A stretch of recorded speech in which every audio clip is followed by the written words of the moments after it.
polarización de la onda electromagnética.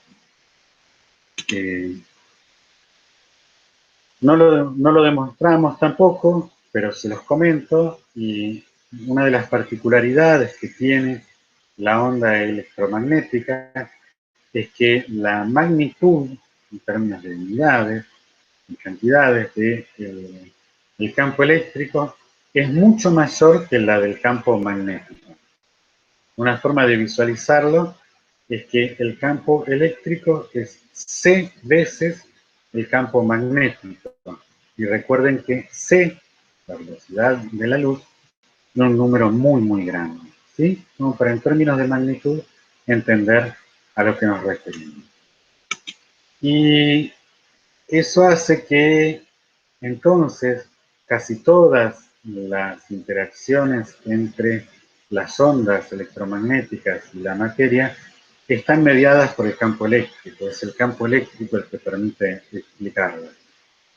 Así que, si bien toda onda electromagnética está compuesta por campos eléctricos y magnéticos variables en el tiempo que se propagan en fase, perpendiculares entre ellos y perpendiculares a la dirección de propagación, esta situación de que el campo eléctrico es mucho mayor que el campo magnético, que es el principal responsable de la interacción con la materia, hace que nos olvidemos un poco del campo magnético.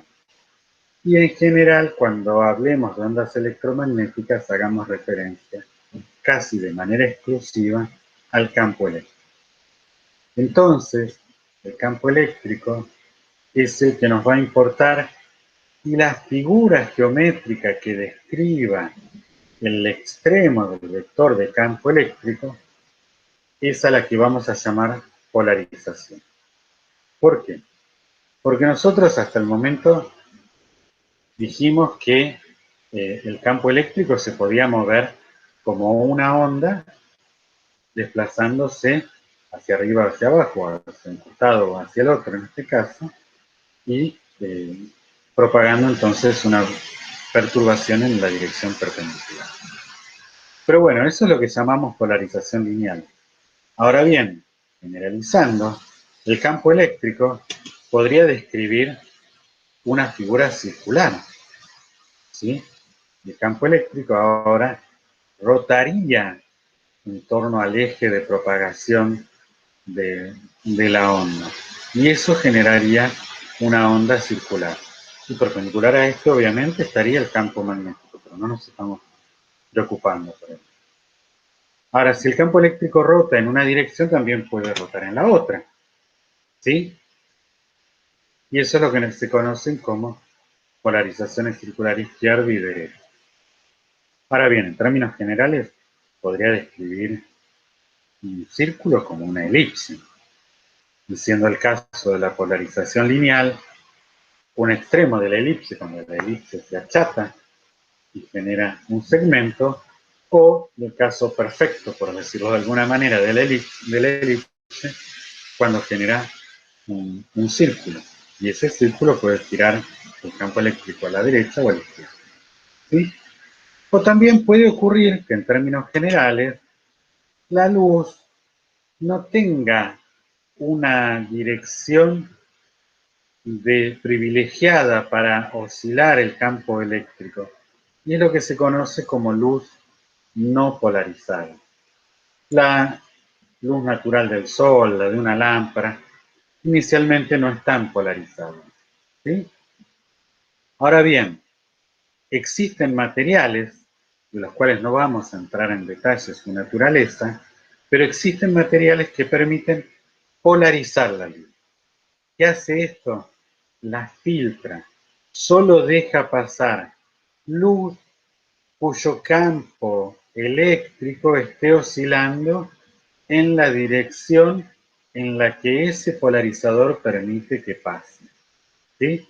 Por ejemplo, si tenemos luz no polarizada, quiere decir que puede venir en cualquier dirección el campo eléctrico oscilando, lo que acá está representado con todas estas flechas, las 4 flechas que indican 8 sentidos. Bueno, en realidad podría ser cualquier sentido, una vez que pase por este polarizador, solo va a dejar pasar las que oscilen en la dirección, por ejemplo, vertical, que es la cual está señalada aquí en el polarizador. ¿Sí? ¿Por qué nos interesa esto? Porque naturalmente la luz, al reflejarse en las distintas superficies, se va polarizando. Nosotros no vamos a entrar en detalles sobre eso, sobre la intensidad de la luz que se refleja en la que se refracta en un material, pero lo cierto es que en la medida que la luz natural se refleja en alguna superficie, se va polarizando naturalmente. Entonces, ¿qué quiere decir? Que cuando nosotros vemos la luz de una escena, un día en el que, por ejemplo, está despejado, pero que hay un poco de viento, hay partículas de polvo en el aire, al reflejarse, al interactuar contra esas partículas, naturalmente la luz del sol se va polarizando. Entonces quiere decir que cuando nosotros miramos una escena, no solo vemos la luz que nos llega directamente de esa escena, sino que también vemos mucha luz que viene reflejada de otras superficies y que también nos llega a los ojos. Y esa luz, por la luz del sol venir principalmente en una dirección, hace que esa luz tenga una polarización particular. Por eso, los anteojos polarizados o polarizadores, lo que hacen es tener un eje de polarización de forma tal que filtre esa luz espuria y nos permita ver con mayor claridad una escena. Ahí lo que observan es el caso de un polarizador del tipo de los que se usan en las cámaras de fotos. ¿Sí? En las cámaras de fotos se les pone a veces por delante un filtro polarizador justamente para eso, para tener mayor nitidez en una escena. Fíjense que aquí al ladito no se distingue muy bien la costa de ese río o laguna, mientras que en la parte del polarizador se ve con mayor claridad. Claro que eso implica que uno pierda intensidad de luz, ¿sí?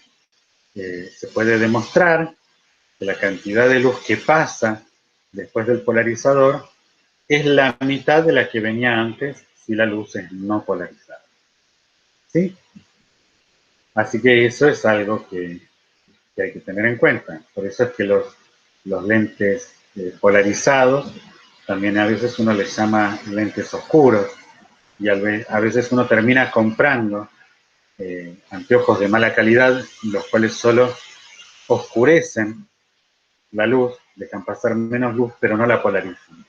¿Sí? Entonces vemos menos, pero no ganamos la nitidez, ¿sí?, que deberíamos tener para una escena. Por eso a veces es importante prestar atención cuando uno se quiere comprar anteojos, sobre todo para manejar en la ruta, de que esos anteojos sean polarizados. Claro está que si nosotros luego de este polarizador ponemos otro polarizador cruzado, es decir, donde ahora el eje no esté vertical, sino esté horizontal, lo que va a ocurrir es que no va a pasar nada de luz. Idealmente al menos, dependiendo de la calidad del polarizador, pero no va a pasar nada de luz. Y eso lo podemos visualizar acá en este ejemplo. Es una foto de lentes que serían del tipo de las que se pueden usar estos plásticos para ver ciertos sistemas de proyección 3D. Y bueno, acá se muestran que si se cruzan, si se cruzan, no, fíjense que no pasa nada de luz en estos dos que están cruzados, mientras que sí pasa luz cuando está uno solo o cuando están los dos. Fíjense, acá serían los dos en la misma, filtrando en la misma dirección, así que pasa la misma cantidad de luz. ¿Sí? Bueno, Y acá lo vemos un poco más en detalle.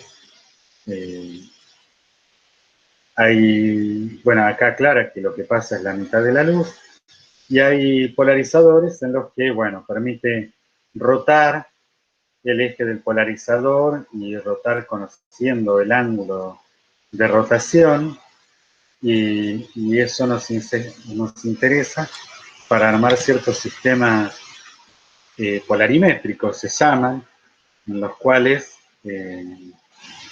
uno rota un eje de polarización y deja el otro fijo, y entonces acá se da algo particular. Fíjense que si nosotros tenemos luz no polarizada, la cantidad de luz que pasa luego de este primer polarizador es un medio. Como dijimos, con un filtro polarizador ideal, la intensidad transmitida es la mitad de la intensidad incidente. O sea que acá la intensidad de luz es la mitad que acá. O sea que acá la intensidad de luz es la mitad que la que hay acá. Ahora, si descomponemos este vector en términos de ejes que sean perpendiculares y paralelos al eje del siguiente polarizador, lo que vemos es que este vector tiene una componente paralela que es E por el coseno del ángulo entre este campo, que es el ángulo entre la dirección del polarizador inicial y el eje del polarizador que sigue, que se le suele llamar analizador. Como resultado, lo que pasa es un campo que es proporcional a la intensidad original por el coseno del ángulo entre los dos polarizadores. O sea que la intensidad es la intensidad de luz que teníamos acá por el coseno al cuadrado del ángulo entre los polarizadores. A esto se lo conoce como ley de Malus. Y esta ley de Malus, ustedes tengo entendido que la usan en química cuando estudian la actividad óptica, por ejemplo, de la sacarosa. ¿Sí? Estos componentes suelen rotar el plano de polarización de la luz.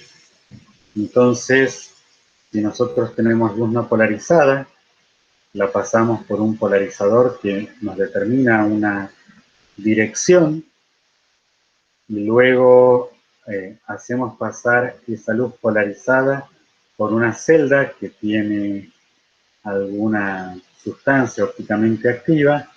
El plano de polarización rota, y si ustedes miden cuánto es esa rotación o dejan fijo el polarizador y miden cuánto disminuyó la intensidad de la luz, que en definitiva no es más que medir esta cantidad o encontrar el ángulo para el cual es máxima. A partir de eso ustedes pueden determinar cuánto rotó, y en función de la rotación, de la longitud de esta celda y de la concentración, pueden determinar las propiedades de la dilución que tienen ahí, o si conocen las propiedades de la dilución pueden sacar la concentración, o si conocen la concentración y las propiedades pueden determinar la longitud de esta celda. En definitiva, lo que lo utilizan es como para medir y caracterizar lo que tienen acá en el medio. Ahora bien, no solo para eso se usa, porque en definitiva, fíjense que dependiendo de lo que yo tenga acá en el medio, la configuración de los polarizadores de entrada y de salida, yo puedo ver o no ver luz a la salida de este sistema. Y si yo dinámicamente puedo cambiar las propiedades de lo que tengo acá en el medio, puedo hacer que pase o no pase luz dinámicamente. Y si yo puedo hacer que pase o no pase luz dinámicamente, puedo enviar información. Y si yo envío información, tengo un sistema para comunicarme.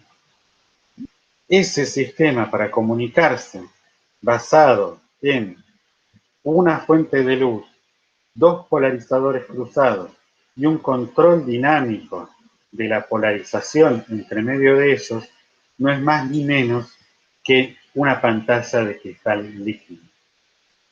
La pantalla de cristal líquido tiene cristal líquido entre medio de dos polarizadores cruzados. Ese cristal líquido permite cambiar el plano de polarización de la luz, haciendo que si yo tengo tengo luz a la entrada, la polarización cambie y consiga salir pasar a través del segundo polarizador y yo pueda ver luz.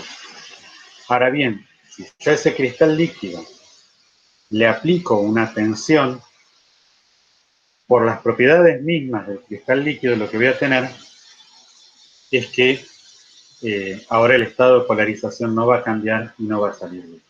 Eso que ustedes ven ahí me permite entonces, con un sistema electrónico que me permita controlar este voltaje, hacer que la luz pase o no pase, pase o no pase. ¿Sí? En definitiva, estos son la misma situación en dos estados distintos. Si no le aplico tensión, la luz pasa; si le aplico tensión, la luz no pasa. Esto es un píxel de una pantalla de cristal líquido. Las pantallas de cristal líquido se componen de, además, filtros de color que permiten dejar pasar el rojo, el verde y el azul. Entonces, con combinaciones de ellos y con voltajes aplicados distintivamente, que se pueden configurar todas las imágenes que vemos. ¿Sí? Ese es propiamente el funcionamiento. Lamento que no tengamos la posibilidad de ir a la facultad, pero bueno, queda abierta la invitación para cuando retomemos en algún momento, no importa en qué año, las aulas, a que puedan ir al laboratorio de suelos, donde tenemos un microscopio que nos permite, tenemos una pantalla de cristal líquido desarmado y nos permite ver los polarizadores, nos permite ver los filtros de color y nos permite ver cómo es la electrónica de cada píxel de una pantalla de cristal líquido, para ver cómo todo esto que son conceptos en principio tan etéreos, con el paso del tiempo llegaron a una aplicación tecnológica indispensable hoy día, y más que nada hoy día en nuestras vidas.